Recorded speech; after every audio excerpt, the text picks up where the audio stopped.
You are now about to witness the strength of street knowledge. What's up, homie? You can't handle the truth. Pay that man his money. Never say never, but never. Let's go.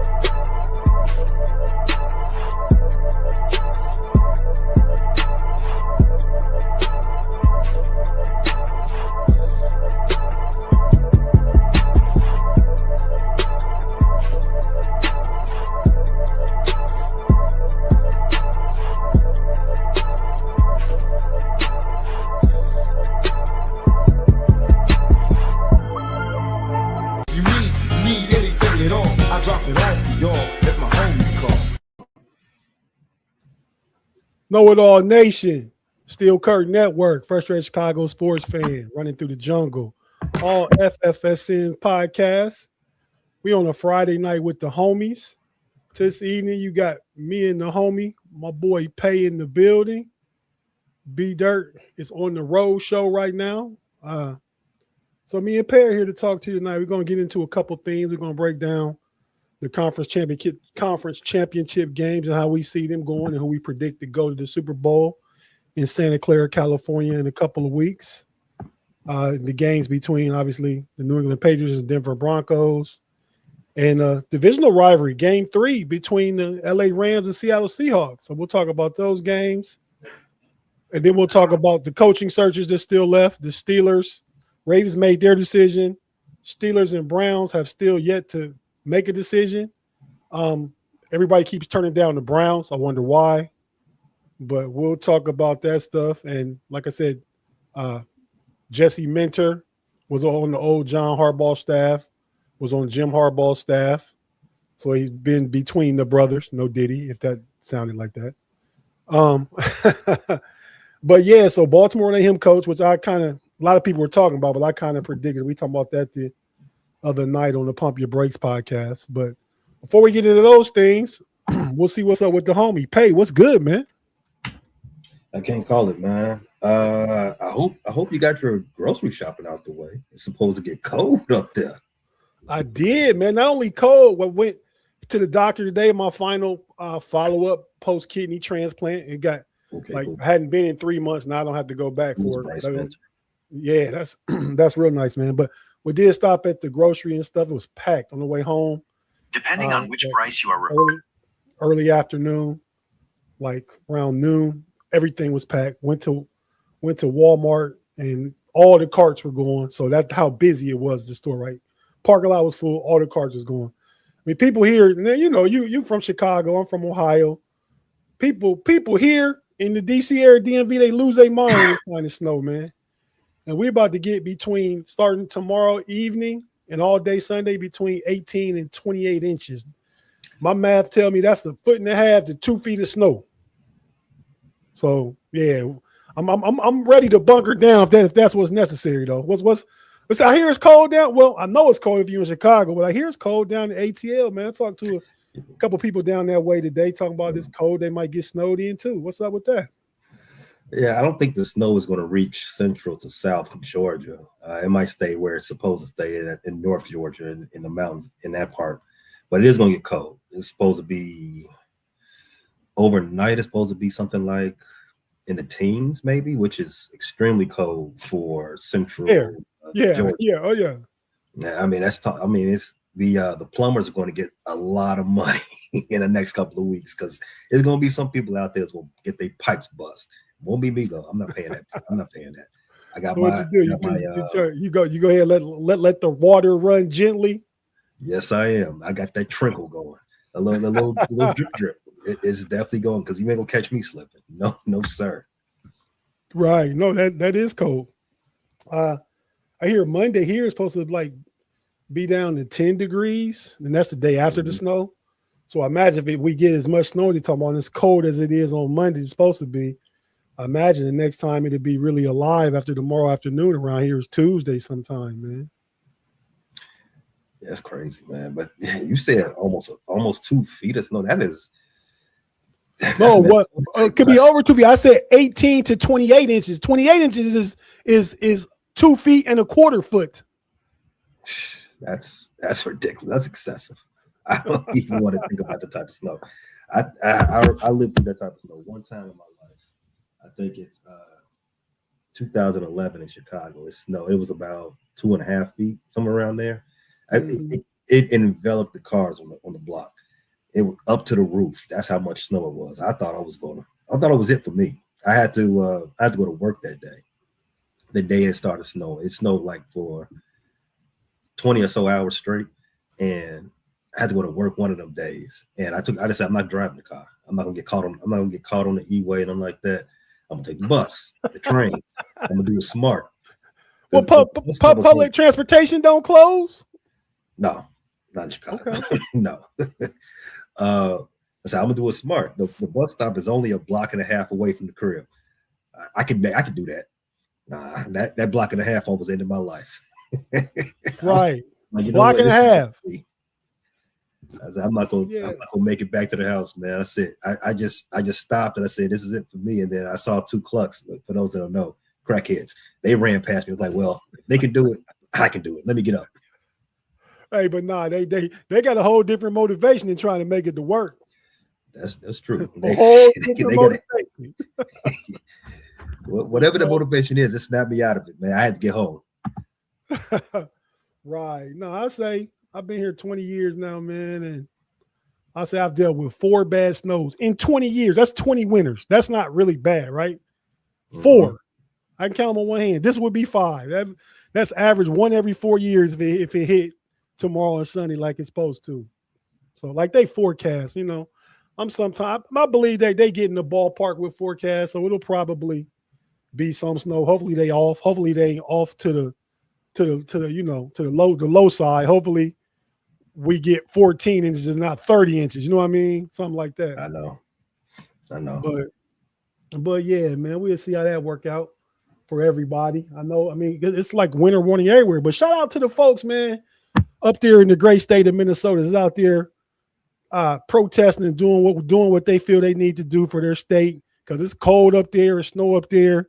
If you're keeping up with TV and the news and stuff, you see them people out there, supporting their cause, protesting against whatever it is they're protesting against. We won't get into the political aspect of it, but shout out to them folks for just standing up for what they believe in, in a natural blizzard storm climate. But yeah, man, let's shout out some of the folks in the live chat, Pay. We got quite a few people tapping in, look like so far, man. Let's see. Craig Werlow, what's happening? Jack Bauer. Jaime, what up, Jaime? Carlo Pickens, you big dummy. Bigfoot Bob. Afton in the building. Shout out to the know-it-all homie in the building. Going back and forth out there in these chat streets with Big G and Kirby all day with him, man. Hey, man, Pay, I give you and B Dirt credit, man. Our thread is pretty much usually quiet. It's quiet. Like, I text something this morning and asked about what time. I ain't hear nothing all day. But did I come back and follow up? Did I post any major breaking news or anything like that? Our stuff stay quiet. Thank you. No fake news at that. Right, because, yeah, some of us sometimes do get some bad links we put out there. We're not saying no name. We have been known to get a bad link or two. Howie in the building. Who else we got out here? We got, don't want to miss nobody. Who was that? Oh, Tim Lyons in the building. What up, Tim? What up, Tim? No shots at the number after 46, Tim. We're gonna leave that alone. Like I said, Howie, Jaime, Big E Bronco, great one. Shout out to the homie, great one, man. We salute you. Lightning Rod. Don't want to miss nobody. People's commented multiple times, so I'm going through some of it. Mother of Afton, Kathy in the building. Shout out, Miss Kathy. Thanks for tapping in with us. Oh, man, it looks like the diabolical one is in the building, Pay, as Big G would say. The Matrix Master. No, Claude been good, man. He ain't been getting sent to the Matrix as much as he has. Maybe because it's the off season. We're going to the off season for real, but off season for his team, the Steelers, our team, the Steelers. He don't have as much to He, say. he got He what he been asking for a long time. He did. He didn't get what he's asking for because Claude was asking for a man to be fired. You know, I can respect the man being stepping down. You know what I mean? You know, shout out to Joshua in the building. I think we about caught up. That's everybody, man. Everybody that, you know, that's commenting here so far. Thanks everybody for tapping in. As Pay would ordinarily tell you, it's Friday night. You could be anywhere, but you choose to be here with us. We certainly appreciate that. So what we're going to do, man, is take a quick break. Our first break, get that over with, come back and talk about the coaching carousel still that's going on. The openings are still open and the rumors is going around as far as the NFL coaching procession. Not procession. Whatever I was going to say, man, it misses me now. But yeah, that's being old, I guess, Pay. But yeah, we're gonna talk about the coaching and the openings. I believe it's 4 of 10 fields, so 6 still to go. It might only be 5 still to go because the Browns might not never get a coach. But we'll talk about all that here in a minute. When we come back from break on the other side, talk about the coaching, take one more break, and break down the games. We'll get out of here. We're not gonna hold you guys' ears as long as any other Friday night. We're gonna be intentional about getting out of here in a timely manner. So thanks for tapping in. If you're watching on YouTube, stay with us. You know we're not going anywhere. If you listen on audio platform, be it Apple, Spotify, Amazon, Google, wherever you watch at, we'll have to take a quick break, hear a few words from our partners, and we'll be right back after this on the Homies Friday night. We'll be right back.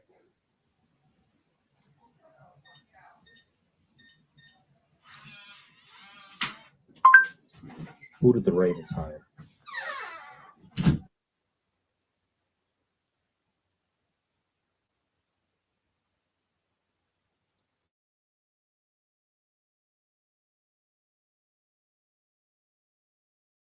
He replaces John Harbaugh, who was They're here.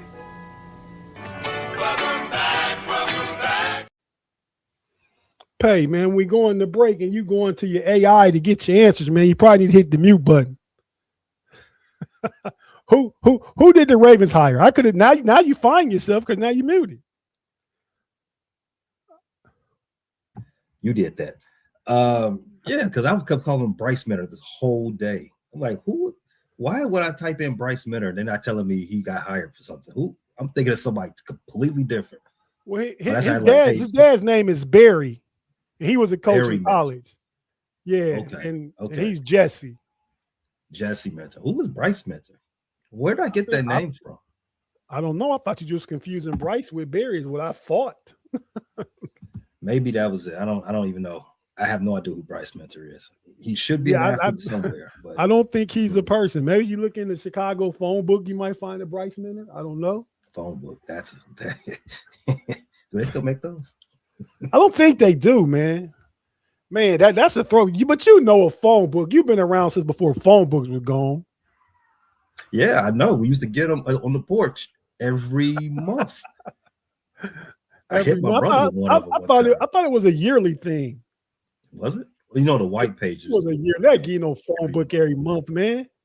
The white ones, the white pages was a month, wasn't it? The white pages was the like yellow pages. Yellow pages was business stuff. Right. Businesses. No. The white pages were residential. I think yellow was residential. I don't remember, but in any case, Live one chat. of them came around more often.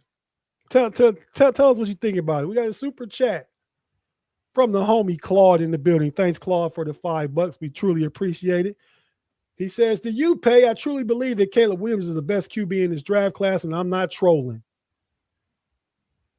Well, that ain't Caleb Williams' name, but I agree. It's not spelled right, but you know what he meant. All he did was switch a C lab, but he switched to A. If he switched to E and A, he just messed up his vowelage.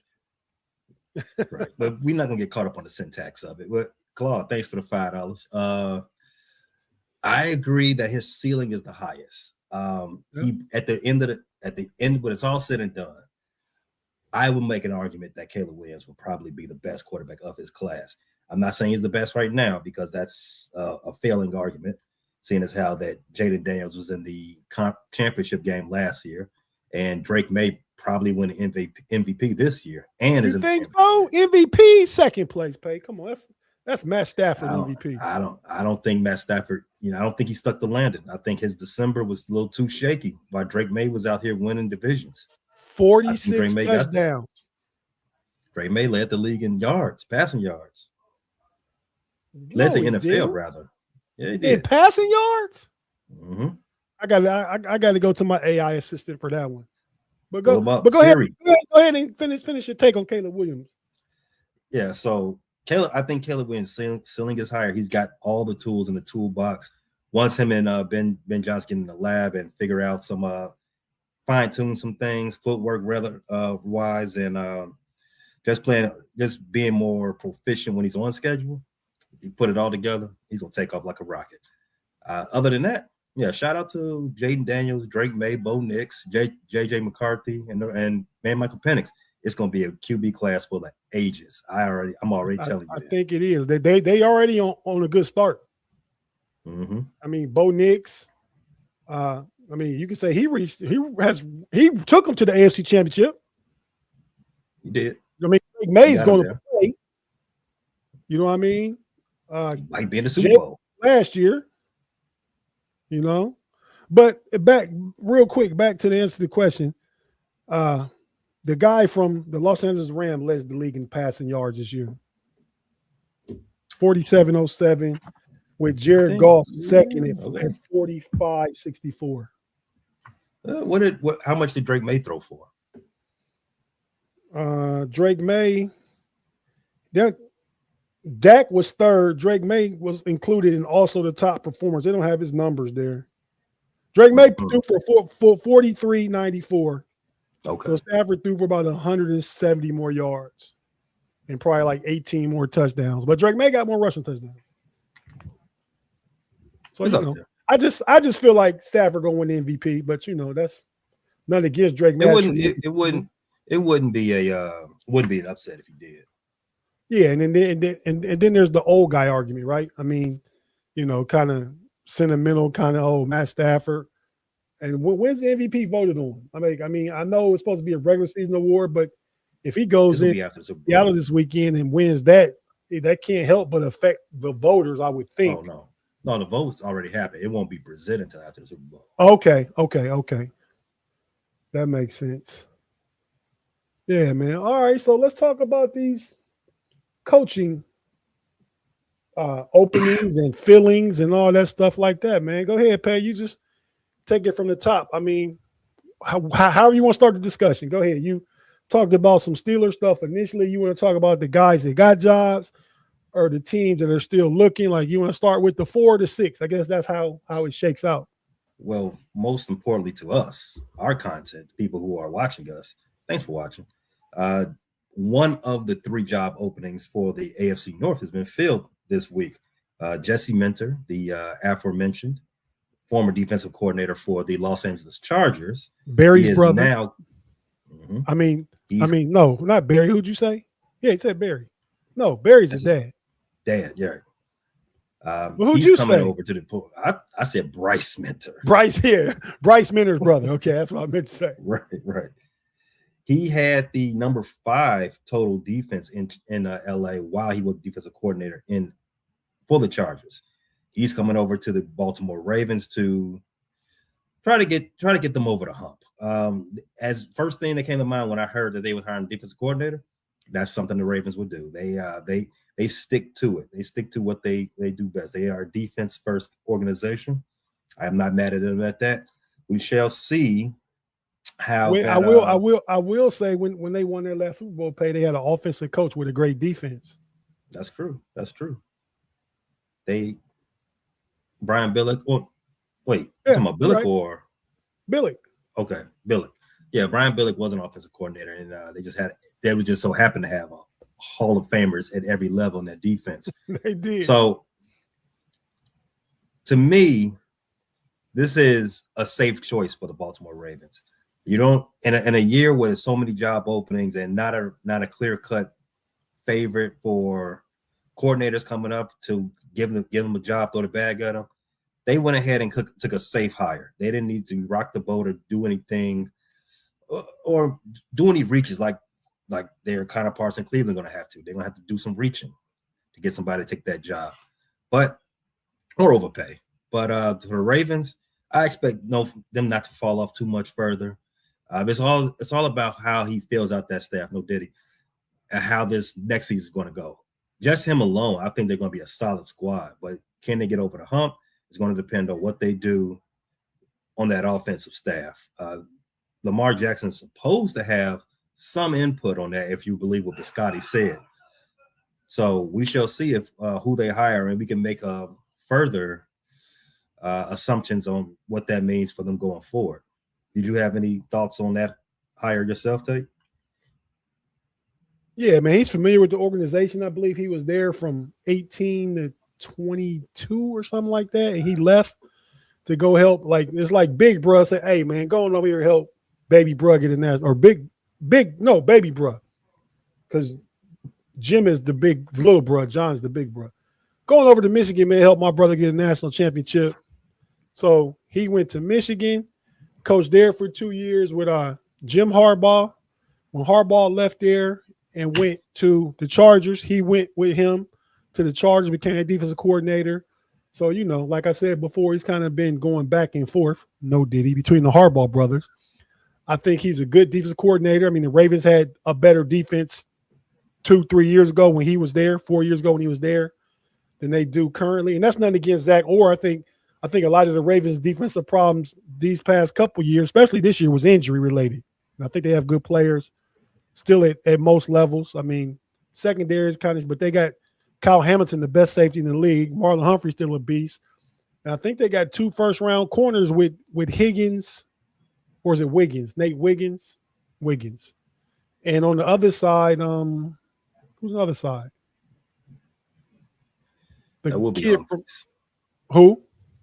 Humphreys is on the other side. No, Humphreys is nickel, but I thought they had like 4 or 5 first rounders. But and they drafted the kid from Georgia, who's another good safety. This past year. Yeah. But no, I think they got the defense. I think the defense will be much better. And the thing about it is, because of the familiarity with the Ravens, this was Lamar approved. Whatever coach they got was going to be Lamar approved. So I think Jesse Minter got this. Lamar Jackson approved this message. He's the coach. I think Lamar will be integral in who he decides. So now you talk about the owner Biscotti, the GM. His name is slipping me now, but he's a good GM. And Lamar Jackson working with the new coach Mentor on who, Eric DeCosta, on who to bring in as offensive head the offense up from a coordinating standpoint. So I think when they get that right and they either make an offseason move and get another a one receiver or draft a one receiver, I think Baltimore's right back in the mix. So I think it was a good hire for him, to talk about the coach. Yeah, it's a solid hire. You can't do any wrong, especially when you had this championship window. You had to make that pick. You had to make that hire be a very solid, a respectable hire. Somebody that the veterans are going to appreciate. And you hit it on the head. Somebody that they are pretty familiar with. Which is segue to our next one. You got to hit this one on the head.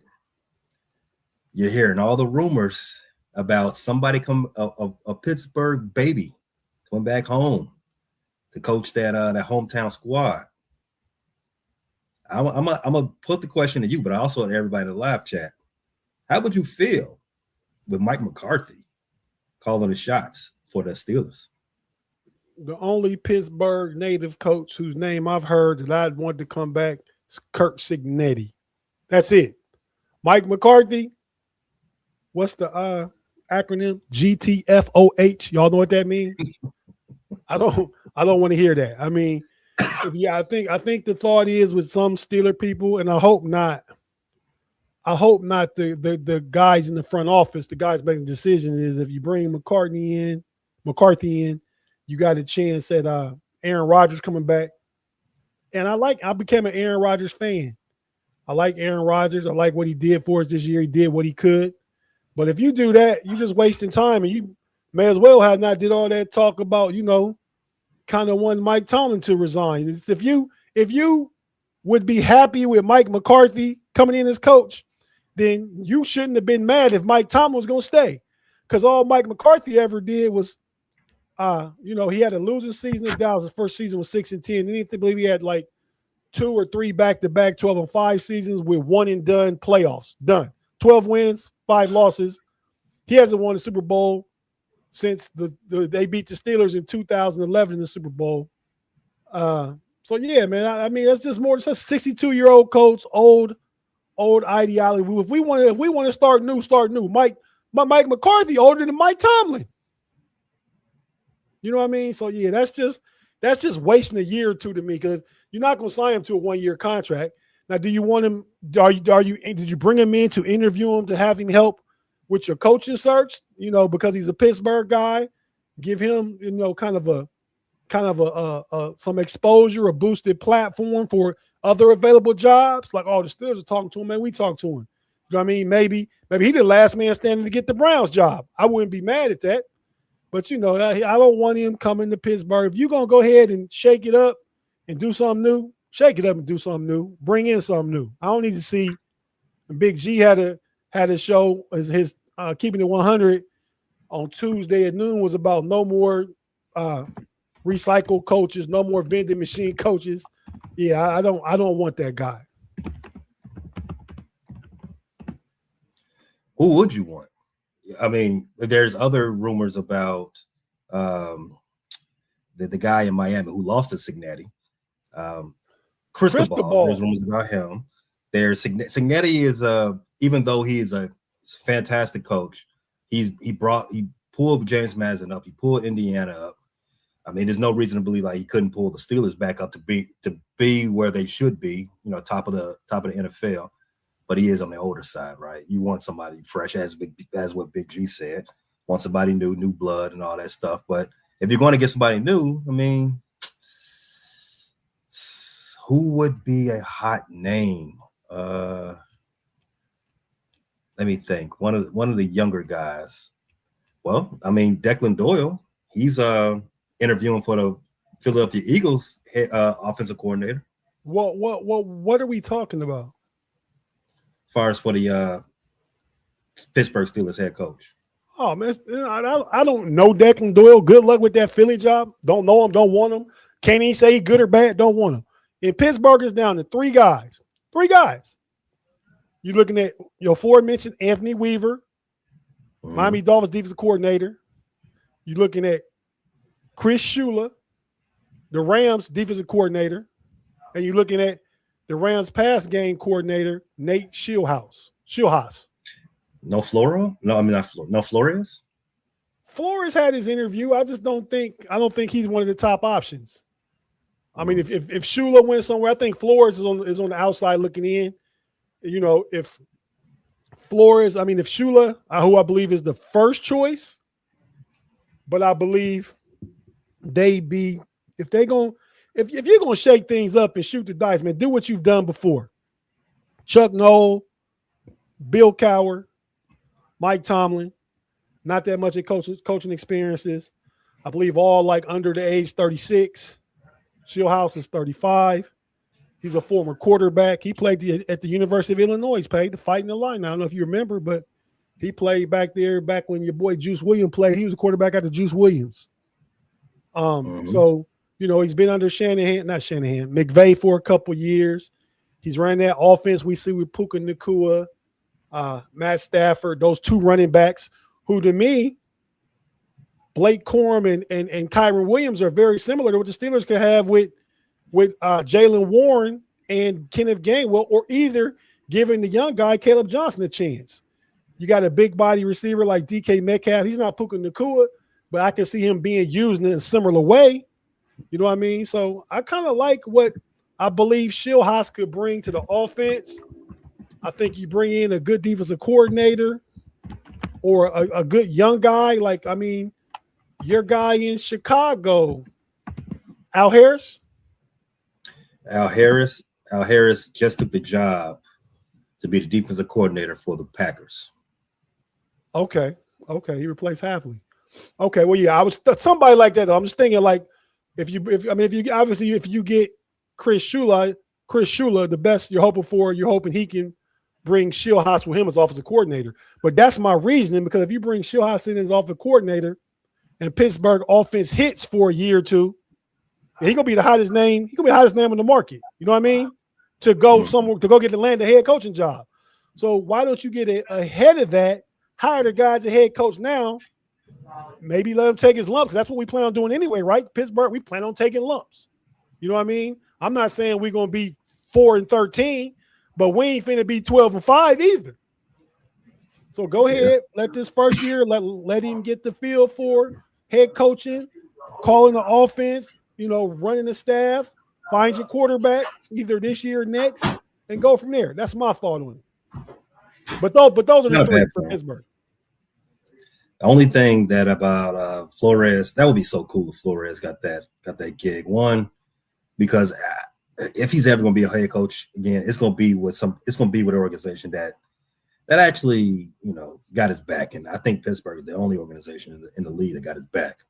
And I think with his, he just recently resigned he got a pay raise actually to stay the defensive coordinator. Substantial pay raise. But if he gets the job at the Ravens, which is off the table now. So I think he was a candidate for the Steelers. For the Ravens and Steelers, what I was going to say.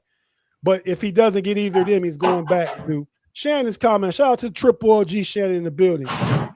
He says, and check out the Pump Your Brakes podcast every Wednesday night. Shannon is on that show. He's a great co-host, among some other mediocre co-hosts. But check it out. Shannon says Flores is a dominant alpha personality similar to Tomlin. He might surround himself with yes men. We don't want that headache again. Wow, that is why do we feel like Flores would surround himself with yes men? I mean, I think when he got his first opportunity, he was a young coach coming from Bill Belichick tree, or working for Bill Belichick for a lot of years. I don't see anything that indicates pointing to a whole bunch of yes men. I mean, I don't know, but I don't think Shannon knows either. I don't think anybody knows. I mean, I couldn't tell you who was on the staff in Miami. I know he's a coach that commands the room.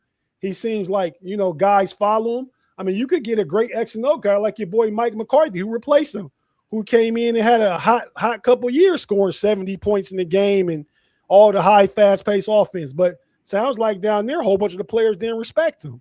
Had a lot of guys wanting to go, a couple of which came to the Steelers. Jonnu Smith, Jalen Ramsey. They traded the guy to the Eagles, the Jaden Phillips, the outside edge. I mean, so lost a lot of good players. Tyreek was giving grief down there. First, I think you need a guy that can command them. To me, the X's and O's are not 1B, right? Not secondary, 1B. 1A is a guy that's a leader that can command the players want to play for. Then, I mean, ideally, you hope you can bring guys in that are good with X's and O's if that's not the coach's strong suit, right? Mm-hmm. Yeah, it's going to be tough. It's going to be one of those things where I don't think anybody's going to be happy with what the Pittsburgh Steelers ultimately does. But history's proven that whoever they pick, you're going to like them eventually. Shannon followed, I would rather have Weaver. I got nothing against Weaver either, but how do we know Weaver wouldn't be one yes man? If that's our take. I don't know about him either. But he seems like the players. I've heard him compared to Dan Campbell, Weaver. I've heard him compared to Dan Campbell. Now, maybe Brian Flores, if you're doing a comp, is more Mike Tomlin-like, perhaps. I could see that too. But they really compare Weaver's style and connecting with players and the belief in the players. A good comp for him, they say, is Dan Campbell. I could get on board with that too. But Weaver's like 43, 44. It's not excessively old. I mean, we talk like it's old, but when the Steelers hire a coach, every time Haley's Comet comes around, it's typically a younger guy, a guy younger than Pay. I didn't know Ben Johnson was younger than me until recently. Okay, but yeah, that's my thoughts on the Steelers. Your thoughts real quick on the Steelers, then we can move on to some of the rest of the jobs. Like I just said, I just think that I don't think it's going to be a happy consensus about whoever they choose to hire. But history has proven that whomever they hire is going to be a good decision. And let me ask you this, Pay. Do you think that's due in part to their commitment to the coach? Like no knee-jerk quick reaction, like, oh my gosh, 2 years he hasn't turned this thing around and fire him. I think that has a lot to do with it too. I mean, I think Chuck Noll won 2 or 3 games his first season. You know, I think Bill Cowher kind of started fast, but he had like 3 losing seasons in there, and the heat got hot on him because Pittsburgh fans are Pittsburgh fans, man. You know, that's how we are. I'm not like that. I realized the difficulty in winning the Super Bowl and making it to the playoffs consistently, because a lot of teams have fell off for a long time and got back again. And maybe we just tired of just making it. But I tell you what, when you make it, you got a chance to be in the dance. If you got a chance to go to the dance, you got a chance to dance. That's all I know. You could be sitting at home on the couch with no prom date. That's correct. You could be at home like the Packers making cheese on the couch. You gotta take a shot at them cheesehead boys. They deserve it. I think to answer your question, it is exactly that. It is their stick-to-itiveness. If it's one thing we know about the NFL, it's not for long. Anybody at any point can pop off. And what happens is bad franchises, they stay bad is because they make knee-jerk reactions. They don't do the work in the front to stay or to get out of the hole quick enough or to stay relevant long enough. The Steelers, they do their work. They do their due diligence in the front. They hire somebody they believe in, and they show that belief by keeping them around long enough to bring their plan to fruition. Noel did it. Cowher did it. Tomlin did it. And if you believe in your process, you will give it the time to mature. And it's 3 out of 3 so far, right? I have no reason to believe it wouldn't be 4 out of 4. Yeah. I mean, yeah, if you hire a young guy, give him a runway. I mean, you got to get the quarterback in there, right? I mean, and I think that was the difference with McDermott and Harbaugh is they hadn't done it with Lamar Jackson and Josh Allen, right? I mean, neither one of them have played in the Super Bowl yet. You know what I mean? We talk about probably the last 6 of the last 8 MVPs are between Patrick Mahomes, Lamar Jackson, and Josh Allen. And only Patrick Mahomes has been to a Super Bowl. I think that was the perceptions they underachieved. And I believe when Ben Roethlisberger was prime Ben, Tomlin was getting the AFC Championship games and going to a couple Super Bowls. So he maximized that window. And since Ben left or Ben was washed and still playing at a decent level, but not the Ben Roethlisberger in his prime, you still were going to the playoffs. You still were, you know. And I think that's why, because these guys, MVPs, Lamar Jackson, Josh Allen, in their primes aren't getting to where the fans and ownership thinks they should be with those type guys. That's why you saw Harbaugh and eventually McDermott last week get shown the door. Right. But I still think Harbaugh should have been able to retire also. But I don't know that he was going to do it. I agree. There was probably some disagreement about how that should have gone, which probably led to him being fired. Yeah, I mean, I heard that he didn't want to get some of the people, rid of some of the people on his coaching staff. So I heard that was part of it too. Yeah, I mean, you could read into that. I mean, because he brought his offensive coordinator with him to New York. So yeah, Monken. But I mean, I hear he's still on the market. He might be a candidate in Cleveland. If he don't get that job, Harbaugh wants him OC for the Giants. Another one of the teams want him for OC. But Cleveland, I believe he's in their coaching hat. As far as, you know, they draw names out the hat. That's what they'll really probably have to do. You know, because a couple of people have turned Cleveland down. Well, anybody that has an actual resume is going to turn Cleveland down. They got to give it to somebody who's unproven. And somebody that's unproven, they're going to take that. Well, I think the favorite front runner there is Jim Schwartz, their defensive coordinator. I think enough people will turn it down that he ends up taking it. Somebody actually give Schwartz another job. Oof. Yeah, well, their defense is not the fault they've been losing. No, it's not. And you think with Stefanski, the offense would be good. I think he'll go down there and do a good job in Atlanta, at least with the offense, because he got players on that side. I'm trying to remember. Jim Schwartz was the head coach for the Lions, I think about a decade ago. Yeah. I'm trying to remember what was his worst season.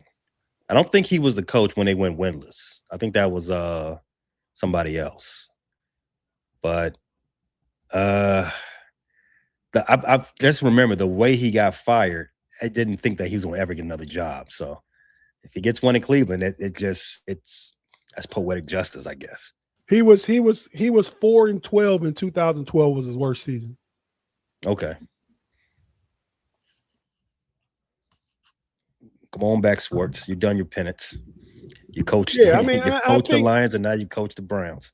And just like you said about Flores, that you believe Steelers are the only place that would give him a job potentially.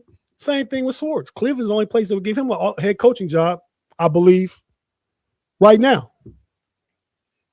I mean, he's on the older side. You got all these young coaches, innovative coaches and stuff like that. We know they know the X's and O's. Hell, they grew up Madden babies. You know what I mean? Playing the game for the past 20 years, drawing up plays and concepts and stuff. Chip Schwartz ain't do none of that. You know what I mean? He is playing the little handheld little football game, the little red dots you move around, man. You can't draw nothing up on that. He older than me. 16 bits. Yeah. Yeah, Mike Tyson, not Mike Tyson, but what was that game? The Bo Jackson game. I'm blanking on the name of it. Tecmo Bowl. Tecmo Bowl. Yeah. That's him. That's what Jim Schwartz. But Schwartz might be before Tecmo Bowl. I played Tecmo Bowl. Yeah, you're right. You're right.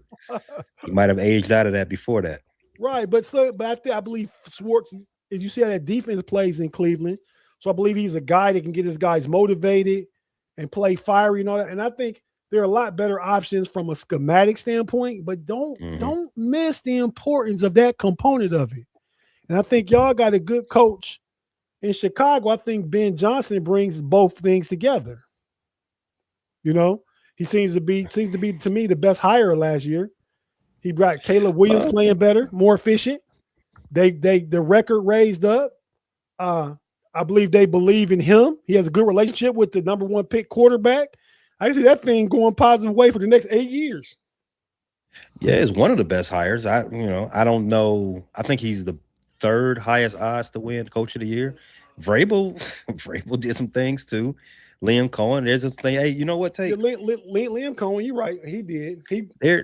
We laughed at a bunch of coaches, and when they had these crazy opening press conferences after they got hired. Liam Cohen with his Duval, Sirianni talking, doing all that nonsense with his opening press conference, and Dan Campbell biting kneecaps. We gotta stop laughing at those guys. They're, because all those guys have had success right out the gate. Well, maybe not Man Campbell, but we got no more laughing at guys. You know what? That guy's a joker. He gonna get fired soon. Can you really stop talking bad about Mike McDaniel? Because you let him have it a lot. Well, I only said he was a nerd boy. I don't hate on that black man. Is he black? There you go. I mean, well, you said it. I thought you knew. I mean, James Franklin, Penn State's old coach, don't look black, but he is. The dude that played basketball for OKC, the center. He don't look black. When McDaniel got hired in Miami, it was a thing about, hey, they didn't do the Rooney Rule. They're like, whoa, look at his parents. They're like, oh, okay, he is. Okay. Okay. I didn't know that. It was a thing. But we ain't gotta get too deep into it. But I just call him nerd boy. I ain't got no beef for him. Wherever he gets hired, I think he might even be the hottest coach candidate that they're still standing right now. Is who? He got a job and he's still getting interviews. Who? McDaniel. Oh yeah, well I mean he got an OC job. Who wants him? Like he stepped down in Cleveland. Who else still wants him? I mean, So he was still doing interviews. Last I heard with what was the other squad? Buffalo. I think Buffalo. He just took an interview with Buffalo. okay, I could see that. But man, Joe Brady's offensive guy. Do they just change it all up? I mean, how does that look like? I kind of got Joe Brady as a favorite to that. And who do you think that's the best job left? Buffalo? Oh yeah, easily. Has to be, right? I think Harbaugh and Stefanski, they did themselves a disservice by taking the job so early. You should have let all your options get on the table first, because now the opportunity to coach the MVP, the reigning MVP. Hey, I would like to think about that.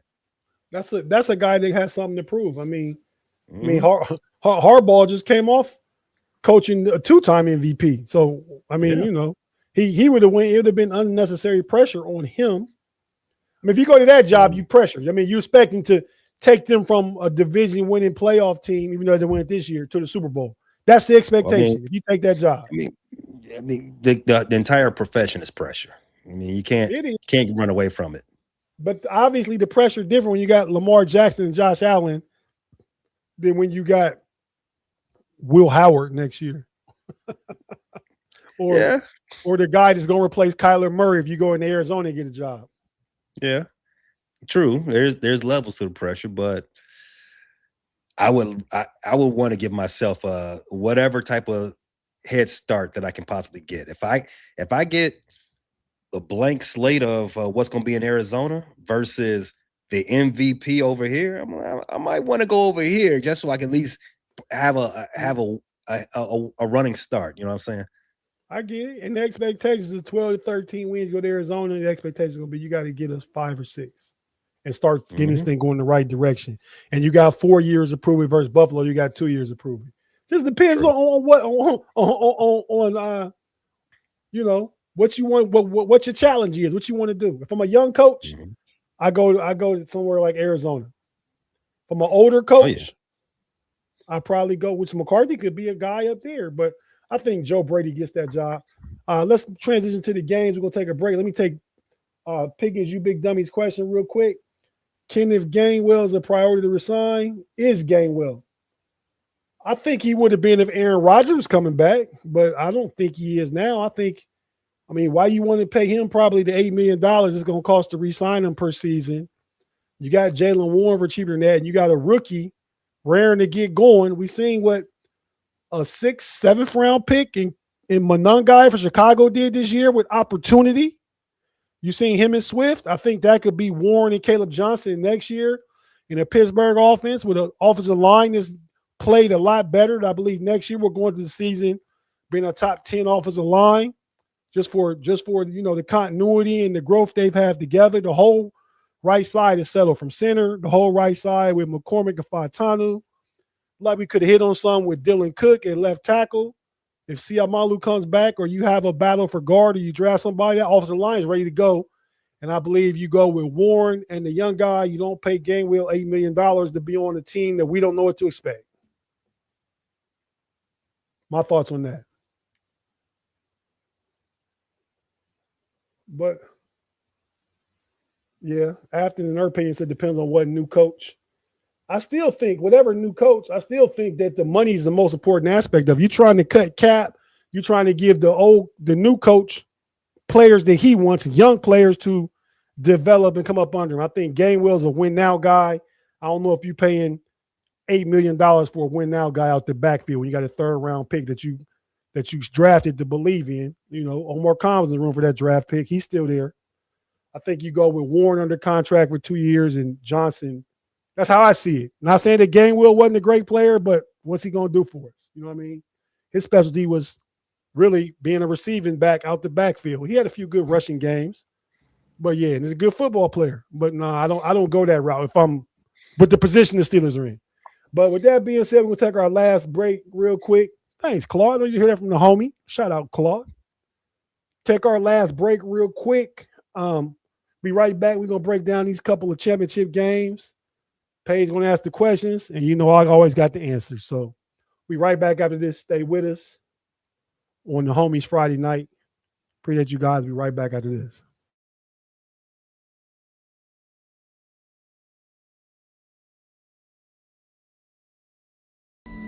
They're here. Welcome back, welcome back.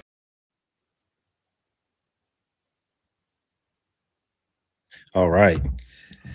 So we're down to the last final four, Tate? The Final Four, the NFL Final Four, hashtag no March Madness. Right. We got the Seattle Seahawks in a rubber match against the LA Rams in the NFC. And in the AFC, we've got the Denver Broncos, Bo Nix-less Denver Broncos, and the AFC East champions, the New England Patriots. Dang. The Buffalo Bills, they couldn't hold it down no longer. Huh? They had to give it right back to the Patriots. I know they sick. Anyway. Yeah, because the Patriots ran it for so long. Now they got to give it right back to the Patriots. Like, now they're like, damn, we didn't do anything with right back. I believe Buffalo won 5 straight. Yeah, but compare that to the 2 decades the Patriots won. Yeah, I think we can run it off a little longer. 12 or 13 straight. Yeah, I do. But now it's just a battle. When the Patriots were there, it wasn't a battle. Allen battled with Brady when Allen was still young guy. Now I think Buffalo's got off to a bad start, and that kind of put them behind the 8 ball. Right. But Buffalo came back and beat them the last game. They needed some help to catch up, but Buffalo just dug a hole and couldn't catch them. But I think they'll compete. I'm not going to give the division to the Patriots. All right. It's Miami had a shot. They couldn't do what they supposed to do. In Buffalo, they got to figure out a new coach and a new vision. Wow, the Patriots they're kicking up. And that's what it is, Pay. To me, Miami, and I hope not, but I believe which is where Pittsburgh is going, right? Mm-hmm. We made it a couple years, and now we want to shake things up and change it, and now we've never finished last in the division. In the AFC North, this has been a division. Never finished last. Next year's a distinct possibility, depending on what the Browns. Projections going to say the first is going to be the first losing season. The over-under ain't going to be at that sweet mark like 8.5, right? It's going to be like 6.5. You know what I mean? So, hey, the projection's going to have us bad. Now, can we be better than bad? I think so, but we'll see. But we're headed in that direction. So, so why are we talking about the AFC? Let's start with the AFC Championship game. You got the Patriots flying over to the Rocky Mountains, Denver Broncos. They are a 4.5-point favorite at time. The total is 42.5. Jarrett Stidham is the starting quarterback for the Denver Broncos this week. As you all know, Bo Nix injured himself on that final play in last week's game. Tate, how do you see this game going between the Patriots and the Broncos? I think I tell people to be careful to count the Broncos out so fast, especially making them you said 4.5? 4.5. Making them a 4.5-point home dog with that defense in that environment, in at altitude. I think that the defense, I think they can slow the game down, right? I don't know what to think about Jarrett Stidham's a former Patriot. I believe they drafted him. So there's a little bit of, even though he didn't pay for Harbaugh, there's a little bit of my old team revenge factor. And I believe he did play for, is it Todd McDaniels? Who's the offensive coordinator for the Patriots? Josh McDaniels. Josh McDaniels. He was there when Josh McDaniels was there. He could have something to prove. That defense is going to play. The Patriots were in a tough game last week against Houston, and they got 5 turnovers. So let's act like and Denver's defense was ranked higher than Houston's by 1 spot. The 1 and 2 defenses. Houston played on the road. Denver playing at home. So I would be careful to count them out. I probably would pick the Patriots to win. I think you got the coaching matchup is going to be a really good one when you talk about Mike Vrabel and Sean Payton. It's going to be a really good coaching matchup. A defensive guy versus an offensive guy. Kind of like their expertise and mindsets on both sides of the ball. We're going to see some interesting stuff. I expect it to be a close game. If I'm picking the game, I can't see Denver losing by 5 at home. Even if they lose, they don't lose by 5. You said the over-under is 42. I think it's I don't know the forecast in Denver, but it's Denver in late January, which the weather won't affect New England. They're used to playing there, but they're used to playing sucking up that air like they're going to have to. I would take the Broncos with the points, and I have Denver winning that game 20-16. So I would take the under 2. That's how I see that pay. How I see it. Yeah, the weather is going to be 25 degrees on that Sunday afternoon, as of right now. It's supposed to snow too. So factor all that in with the altitude. It might be a tough atmosphere for the new visiting Patriots.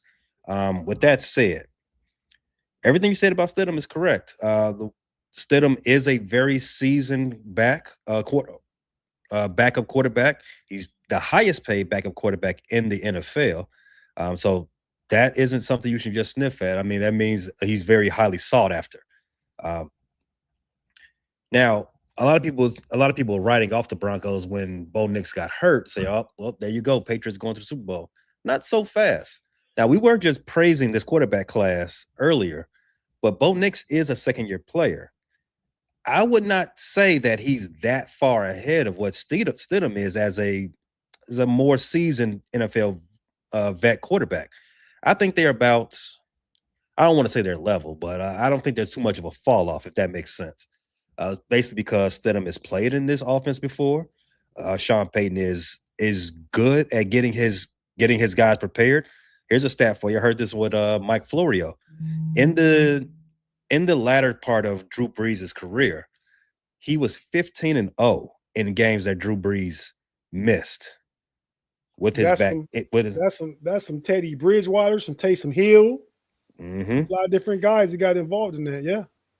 He knows how to scheme up those backup quarterbacks, get them prepared, and put them in a comfortable position to out there and execute and win games. So I can anticipate the same thing with Jason Stidham. He's started a lot of games in his career. Now, mind you, he's lost a lot of games in his starts too. And this is being the most important pressure-packed situations he's ever going to have to start. So you can take that with a grain of salt if you want to, but I would just put that out there, food for thought. I wouldn't go too far in ahead and putting anything down on the Patriots to cover that 4.5. In fact, I would actually bet up the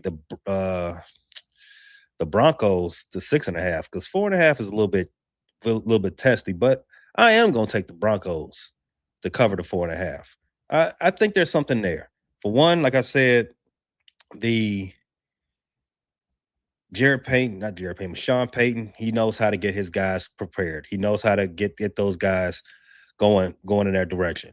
I do like the under in this game, just like you. 20-16 sounds about a good match because these both good defenses, even though the Broncos defense has been coming back to earth the last month of football.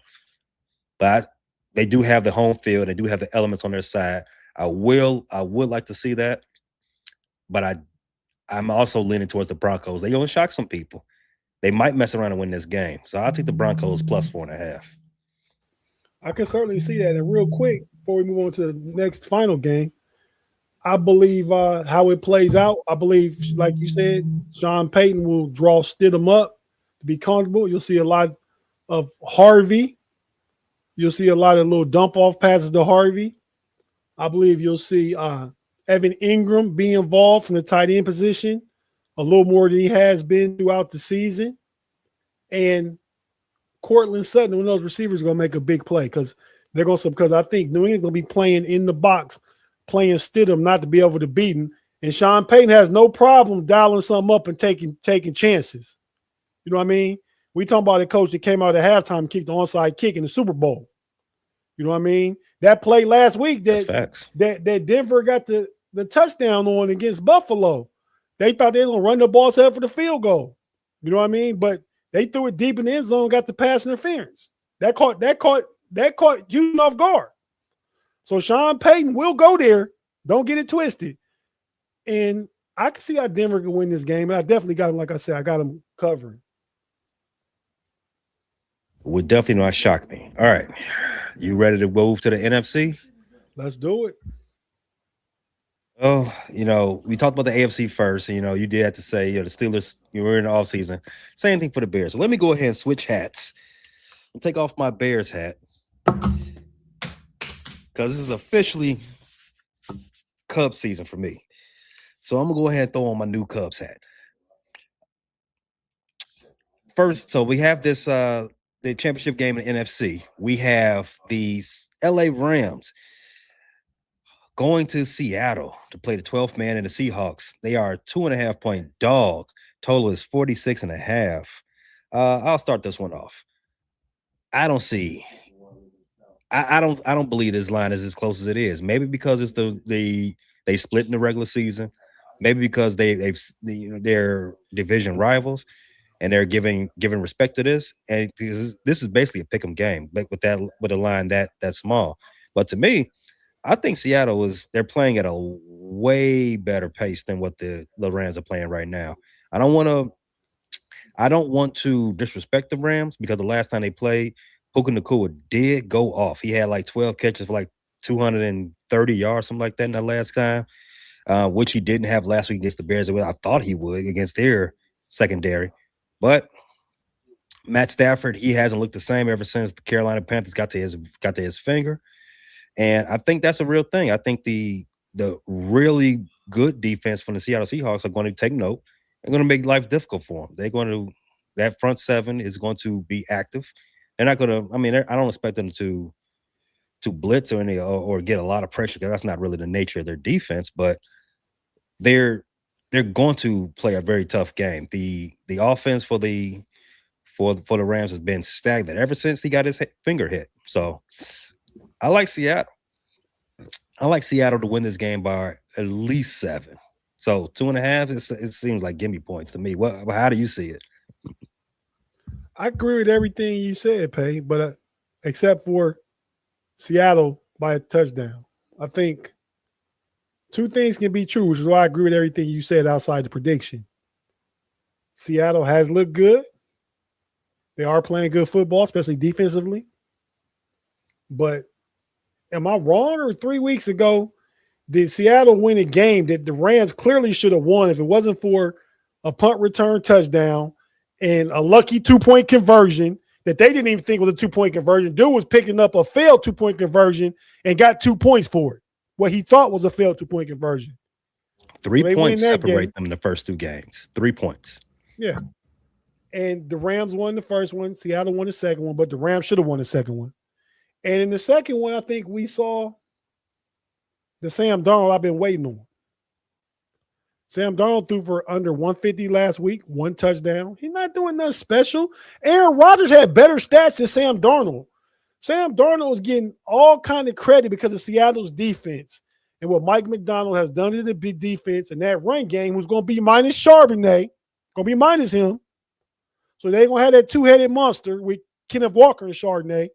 They're going to have Kenneth Walker and another guy. I don't know who it is. So when it comes down to that, I'm picking between the quarterbacks, man. I already told you who's league MVP already, man. Matt Stafford goes in there, gets Puka Nacua involved.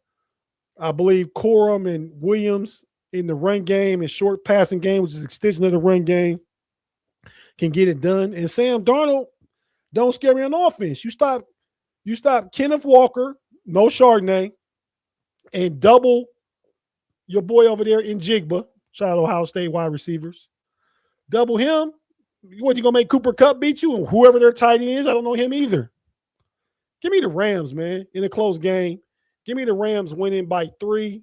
I'm gonna say it's 24-21. Rams go to the 12-man field and upset the Seahawks. You did remind me of something. While I was talking about the injury for the Matt Stafford, Darnold, he's also hurt. He had an oblique injury, which is why they did not lean on him at all last week. They was happy to let Kenneth Walker III carry the offense. Happy. There won't be and Chardonnay, who won't be there this week. Yeah, for the little bit of time Charbonnet was out there, they was happy to do that too. It won't be the case this time around because the Rams defense of their run defense is pretty decent, especially when they come out in that 5 down lineman. As somebody just watched them last week, it's hard to run against that type of defensive front. Jerry Verse and the rest of those guys, they can't get after your quarterback. So if they do have to put the ball in Darnold's hands to make some plays, could get tough. Now, Seattle's offensive line is not terrible. It's not great either. It's a functional offensive line. Can they hold off Verse and Brian Young and the rest of them? That could be the factor to that game. And the one dude they got, I forgot his name, second-year player, drafted out of Florida State last year, defensive tackle. For the Rams? For the Rams. Kobe. What, you talking about Kobe? Or Durant? You on mute. Braden Fike. Braden, Fisk, okay. Fisk, yeah, him. Got it. He's a monster in the middle. You know what? Maybe I was a little aggressive with the touchdown. maybe I was. Based on their two previous you said matchups. It's a divisional game. That too. It is. Those familiarity breeds some. What's familiarity breed? Something. Contempt. It's a saying. Yeah. Okay. So they both contempt each other, which means it's going to be a fight. Okay. All right. Yeah. You know what? It should be a fight. We deserve that. I mean, both of these, all three of the last 3 games of the NFL season going to be played west of the Mississippi. So the West Coast people, they get to watch football and still have their night for them. So I guess we get the last game we get this weekend. It should be a good game. So I'm going to take my number down a little bit. I still got Seattle to win. I'm going to take it to about 3, 4, something like maybe even a late field goal to put them up 6. So to force the LA Rams to have to drive the field for a game with a touchdown. Maybe something like that happens, but a better game all around. But what do you think about the total? 46.5. You think it's going to be a shootout? Did I say 20? I mean 20 to 17. Did I say a score for this one? I don't see it being a shootout. Yeah, I see the Rams winning a close one though. Okay. The first time they played, it wasn't a shootout. I remember we were all predicting it's going to be a shootout because at that point, Seattle was lighting the league up and the Rams were doing what they was doing. And it was like a 13-12 game, something like that. I think Darnold threw like 5 picks. And the last time they played, he's thrown 6 against the Rams this year. I think he threw close to a league high 14, half against the Rams. Let's say that about Sam Darnold's game against the Rams. Well, it's not up or shut up time, Mr. Sam Darnold. You got to get that boogeyman off their shoulder. Stop seeing ghosts.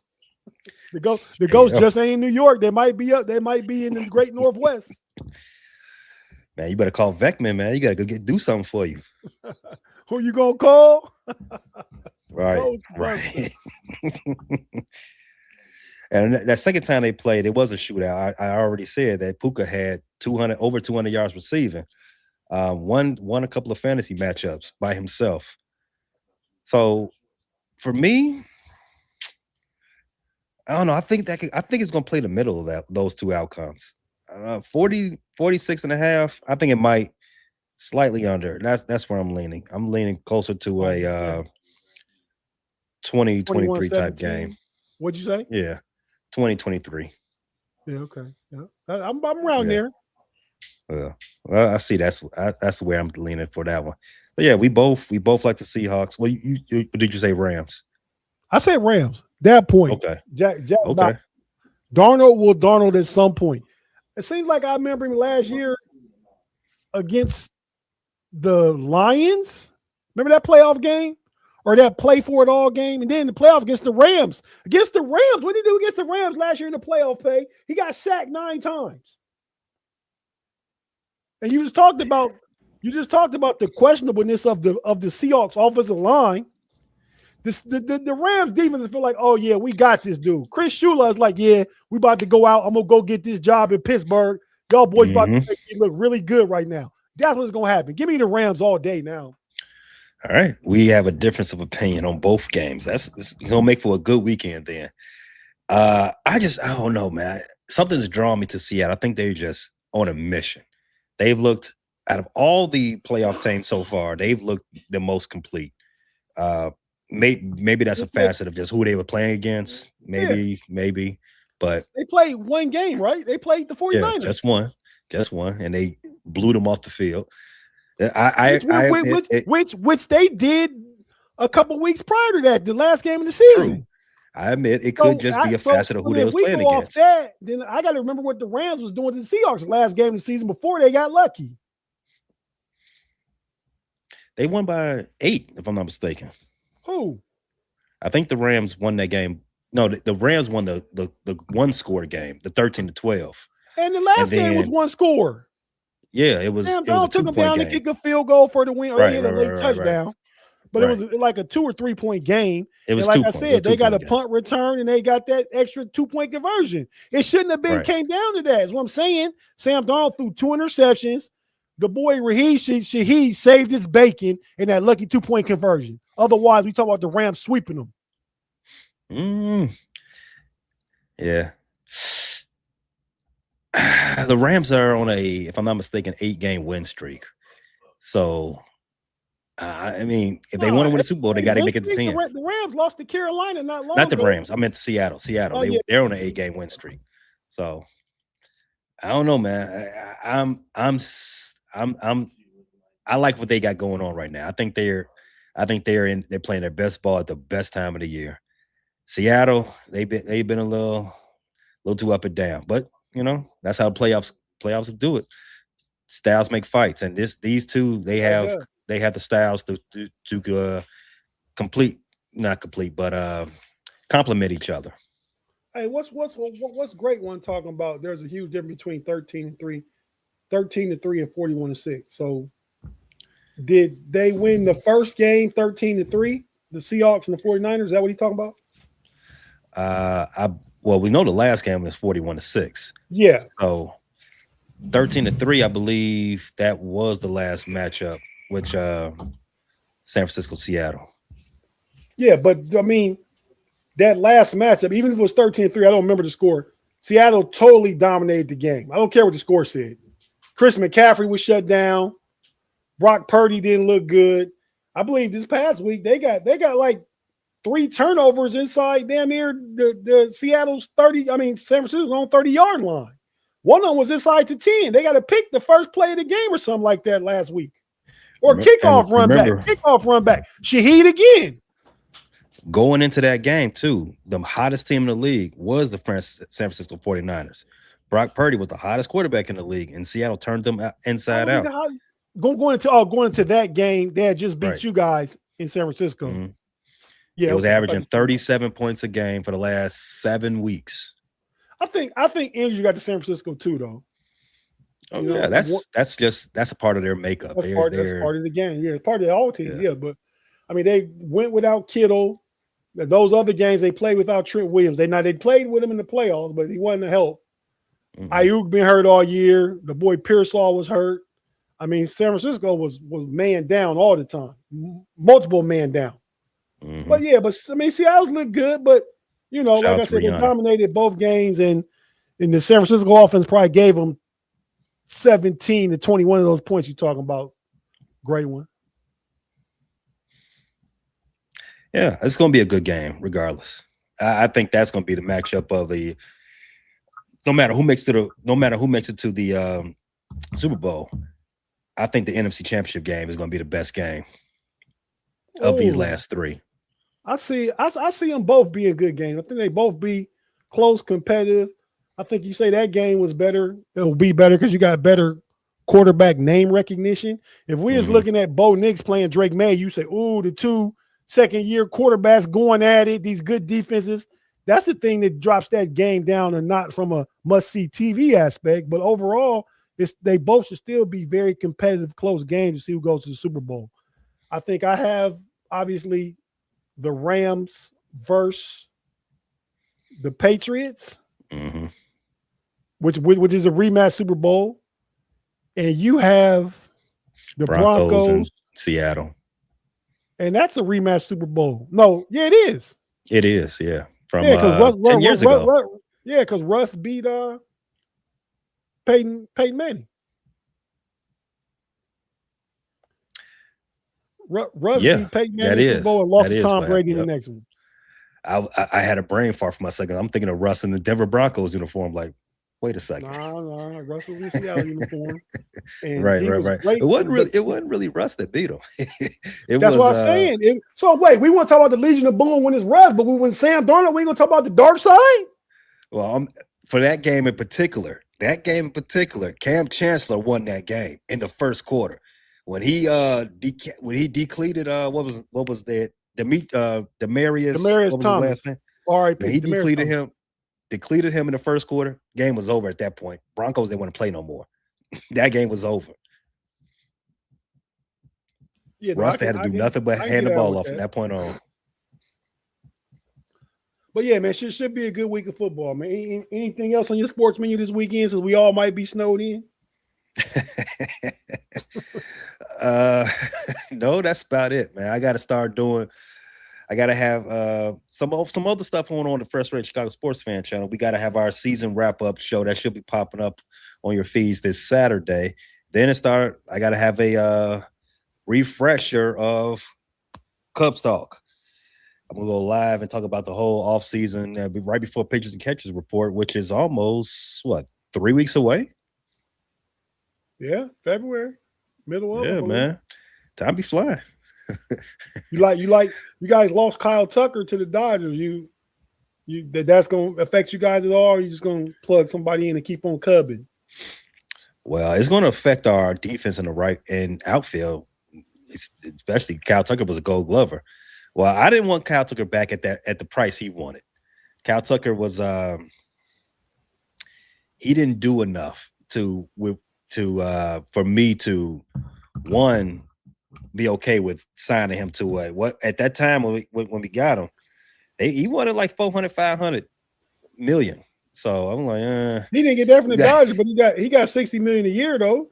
He did. I think there's some deferrals in that one too, but the Dodgers playing with different type of money than everybody else. You know, they're that guy. They're that guy in Monopoly who buys all the railroads and just takes everybody money. They got different money than the rest of us. We got a penny pinch. Everybody they just doing something different. So if he goes with Dodgers, you just gotta say you good. We good with that. Go ahead, bro. But the Cubs ended up replacing him with Alex Bregman. They got another starting. They got a bunch of pitchers this offseason, so they're gonna be competitive. Right now, the over/under for the Cubs is over 90, 91.5 for their win total. So I saw 88. I mean, we're in the same division with the Reds, so now it could be a different site, that the people are reporting from. But I saw 88 because the Reds was 83. It went up to 91.5 after the Brewers sold off some more of their pieces. Oh yeah, so. Okay. Well, yeah, you more recent than me. I'm going back like a week and a half ago. Mm-hmm. So they got we talked about this in multiple seasons with football and baseball and basketball. When your window's there, you got to strike while the iron's hot. The window's open for the Cubs, so gotta go. Agreed. Yankees got money too. Yes, they do. Guardians haven't done anything. Great one said Guardians haven't done anything to fix their hitting. Shaking my head. I know it is. The Reds still trying to get a big bat. Sounds like we talking to Eugenio Suarez, trying to get him to come in there and be a full-time DH. I would like that in our ballpark. I would. In that ballpark. He had the third most home runs last year. We're talking about coming back home for him. He played Cincinnati for quite a few years. He's a fan favorite. I like the move because he's a Cub killer. I don't want that. I like him better than not getting anybody. But yeah, just plug him in as a full-time DH. I like that. Mm-hmm. But so, check out, go subscribe, tap into the Frustrated Chicago Sports Fan channel. I can't watch all the video. I watch all the TikToks and all the short reels and stuff, man. Stuff is real good, Pay. Like all that stuff. As far as us goes over here in the know-it-alls, we'll be back Sunday with our show, and they probably still won't have decided who's going to be in the Super Bowl, but that's Sunday, so it'll be hopefully an AFC Championship game recap. It'll probably end during our show or right before our show starts, and preview the NFC Championship game in the last minute, and talk about just whatever football question stuff the live chat has going on. We'll just interact and get ready to sign off and go watch the rest of that Seahawks Rams game. Looking forward to that. As far as what's coming up, Pay, for us, got some new shows. Great jump off, man. I don't know if you guys checked out Wednesday. So my Wednesday's gonna be real busy, right? So we got to Smash the Gas at 7:00. Myself, Big G, and Kirby. We got Pump Your Brakes at 8:00. Myself, Big G, and Shannon. Big G is going to be leaving Pump Your Brakes at the end of the month. At least that's the plan as of last I heard.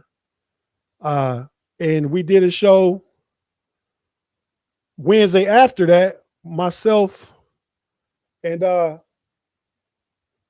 Devin, if you guys saw Devin on the show with us, we did the Steelers Nightcap. Steelers Nightcap is going to be a new show we do on Wednesday evenings for now because she's on the West Coast.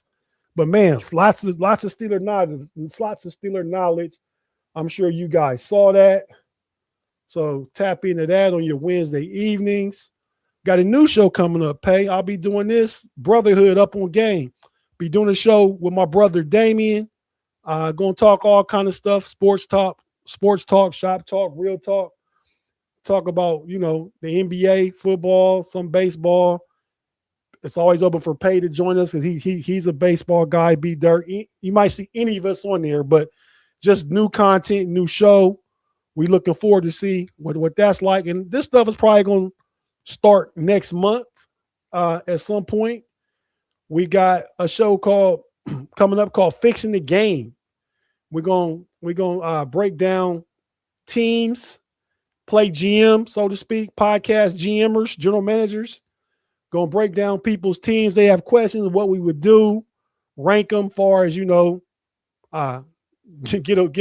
a full service job on that, or get some maintenance, or oh man, your stuff is in good working condition. We're gonna break it down. Pay. I talked to one of your Frustrated Chicago sports fan people, man. As it stands right now, the homie Ricky Sway gonna be hosting on that show with me. So looking forward to that one. And lastly, we're gonna have a new show, and all these will be weekly shows. We're not anything we're just committed to doing like every other day or every day. It's called the All-Time Matchup. The All-Time Matchup show will be breaking down in him against who's better, right? Is Jordan better than LeBron? Who's, far as this graphic goes, the better rapper, Eminem or Kendrick Lamar? The better all-time quarterback, Brady, Joe Montana. Man, we talk about actors. We're looking at Leonardo DiCaprio, Robert De Niro, Denzel Washington. Who's the better musician of these guys we see up here? Elvis, Prince, Michael Jackson? Like, who is it? So go talk about all kind of different stuff. I think it'll be a fun show, to be an interactive show. So you guys will get to comment and talk about stuff. So we're looking just forward to, and you go get all the draft content and stuff as draft season approaches. Still reporting on doing all our Steelers shows and all our football shows and stuff. Homie still will be here. I talked to Pay and B Dirt again when nobody answers your thread and the thread stays quiet. I said, man, you guys want to bring overtime back? Crickets. 4 days later, still crickets. So we'll talk about doing something with that too. But yeah, man, just looking forward to a off season in spring, going from March Madness coming up. So don't get bored. The Super Bowl about to happen. Football season about to go to the off season. We're still gonna have coaching news. We're gonna have football news for everything going on football. transitioning to the basketball, college and NBA, then baseball. The next thing we know, it's going to be the draft and training camp. So, and all the other stuff in between. So rock with us. Appreciate each and every one of you guys for tapping in on your Friday night. We went a little long. I thought with just me and Pay, we'd have much less bloviation, but obviously we found enough to talk about to be here for an hour and 20 minutes. But we great get out of here, Pay. Well, go ahead and take us home, man. Thanks for watching, everybody. Stay warm. Enjoy the games. Peace out. Mamba out. Y'all come back now. Here